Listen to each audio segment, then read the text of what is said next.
Notre idée, c'était de favoriser la mise sur pied et le développement d'un nouveau centre, en l'occurrence celui du Pirée, avec un focus particulier sur 2 publics cibles, si je peux parler comme ça. D'une part, les enfants, parce que les enfants sont ceux qui souffrent en premier lieu des répercussions sanitaires de la situation d'un pays.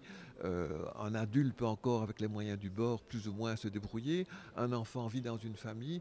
Actuellement, 40% des enfants en Grèce vivent dans des familles en dessous du seuil de pauvreté. Donc d'une part les enfants et d'autre part aussi un deuxième focus sur la santé mentale dans la mesure où on voit que les problèmes de santé pour lesquels les gens consultent ont de plus en plus à voir avec de la souffrance psychique. Alors une souffrance psychique un petit peu particulière dans la mesure où au niveau mental on est habitué à une souffrance individuelle, de l'insomnie, de la dépression, de l'angoisse. Ici on a l'impression d'une espèce de collectivisation du mental et au fond d'une dépression qui touche globalement la population en Grèce et qui nécessite peut-être des types d'approches un petit peu particulières.